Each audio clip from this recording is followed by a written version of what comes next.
عمران نے کہا کہ ہم نبی کریم صلی اللہ علیہ وسلم کے ساتھ ایک سفر میں تھے کہ ہم رات بھر چلتے رہے، اور جب رات کا آخری حصہ آیا تو ہم نے پڑاؤ ڈالا، اور مسافر کے لیے اس وقت کے پڑاؤ سے زیادہ مرغوب اور کوئی چیز نہیں ہوتی۔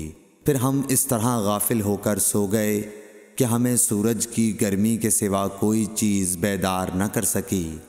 سب سے پہلے بیدار ہونے والا شخص فلاں تھا، پھر فلاں، پھر فلاں، پھر چوتھے نمبر پر جاگنے والے حضرت عمر بن خطاب رضی اللہ تعالیٰ عنہ تھے۔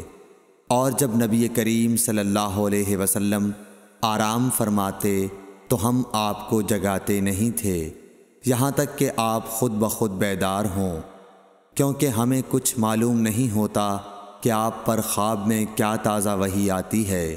جب حضرت عمر جاگ گئے اور یہ آمدہ آفت دیکھی، اور وہ ایک نڈر دل والے آدمی تھے، پس زور زور سے تکبیر کہنے لگے۔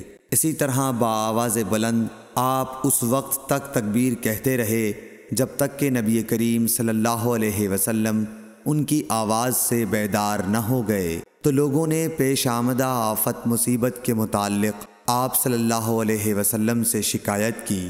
اس پر آپ نے فرمایا کہ کوئی حرج نہیں، سفر شروع کرو۔ پھر آپ تھوڑی دور چلے، اس کے بعد آپ ٹھہر گئے اور وضو کا پانی طلب فرمایا، اور وضو کیا اور اذان کہی گئی۔ پھر آپ نے لوگوں کے ساتھ نماز پڑھی۔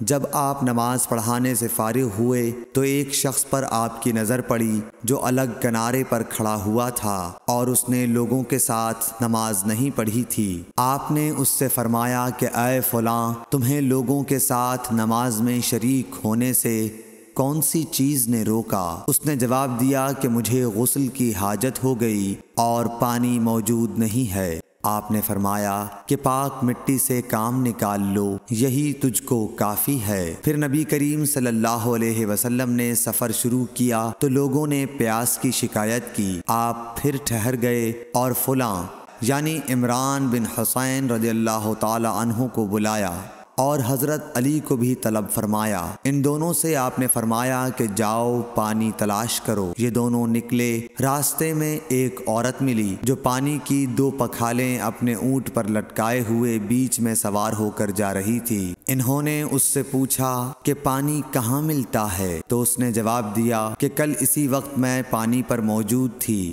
یعنی پانی اتنی دور ہے کہ کل میں اسی وقت وہاں سے پانی لے کر چلی تھی، آج یہاں پہنچی ہوں، اور ہمارے قبیلے کے مرد لوگ پیچھے رہ گئے ہیں۔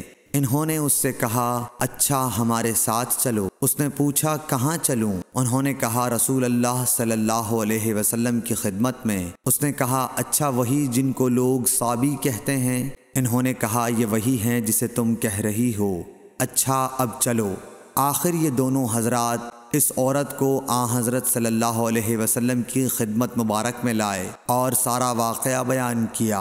عمران نے کہا کہ لوگوں نے اسے اونٹ سے اتار لیا۔ پھر نبی کریم صلی اللہ علیہ وسلم نے ایک برتن طلب فرمایا اور دونوں پکھالوں یا مشکیزوں کے منہ اس برتن میں کھول دیے، پھر ان کا اوپر کا منہ بند کر دیا، اس کے بعد نیچے کا منہ کھول دیا، اور تمام لشکریوں میں منادی کر دی گئی کہ خود بھی سیر ہو کر پانی پئیں اور اپنے تمام جانوروں وغیرہ کو بھی پلا لیں۔ جس نے چاہا پانی پیا اور پلایا، اور سب سیر ہو گئے۔ آخر میں اس شخص کو بھی ایک برتن میں پانی دیا جسے غسل کی ضرورت تھی۔ آپ نے فرمایا لے جا اور غسل کر لے۔ وہ عورت کھڑی دیکھ رہی تھی کہ اس کے پانی سے کیا کیا کام لیے جا رہے ہیں، اور خدا کی قسم جب پانی لیا جانا ان سے بند ہوا تو ہم دیکھ رہے تھے کہ اب مشکیزوں میں پانی پہلے سے بھی زیادہ موجود تھا۔ پھر نبی کریم صلی اللہ علیہ وسلم نے فرمایا کہ کچھ اس کے لیے کھانے کی چیز جمع کرو۔ لوگوں نے اس کے لیے عمدہ قسم کی کھجور، اجوا، آٹا اور ستو اکٹھا کیا، یہاں تک کہ بہت سارا کھانا اس کے لیے جمع ہو گیا۔ تو اسے لوگوں نے ایک کپڑے میں رکھا، اور عورت کو اونٹ پر سوار کر کے اس کے سامنے وہ کپڑا رکھ دیا۔ رسول اللہ صلی اللہ علیہ وسلم نے اس سے فرمایا کہ تمہیں معلوم ہے کہ ہم نے تمہارے پانی میں کوئی کمی نہیں کی ہے، لیکن اللہ تعالیٰ نے ہمیں سیراب کر دیا۔ پھر وہ اپنے گھر آئی، دیر کافی ہو چکی تھی، اس لیے گھر والوں نے پوچھا کہ اے فلانی کیوں اتنی دیر ہوئی؟ اس نے کہا ایک عجیب بات ہوئی، وہ یہ کہ مجھے 2 آدمی ملے اور وہ مجھے اس شخص کے پاس لے گئے جسے لوگ صابی کہتے ہیں۔ وہاں اس طرح کا واقعہ پیش آیا، خدا کی قسم وہ تو اس کے اور اس کے درمیان سب سے بڑا جادوگر ہے۔ اور اس نے بیچ کی انگلی اور شہادت کی انگلی آسمان کی طرف اٹھا کر اشارہ کیا۔ اس کی مراد آسمان اور زمین سے تھی، یا پھر وہ واقعی اللہ کا رسول ہے۔ اس کے بعد مسلمان اس قبیلے کے دور و نزدیک کے مشرکین پر حملے کیا کرتے تھے، لیکن اس گھرانے کو جس سے اس عورت کا تعلق تھا کوئی نقصان نہیں پہنچاتے تھے۔ یہ اچھا برتاؤ دیکھ کر ایک دن اس عورت نے اپنی قوم سے کہا کہ میرا خیال ہے کہ یہ لوگ تمہیں جان بوجھ کر چھوڑ دیتے ہیں، تو کیا تمہیں اسلام کی طرف کچھ رغبت ہے؟ قوم نے عورت کی بات مان لی اور اسلام لے آئی۔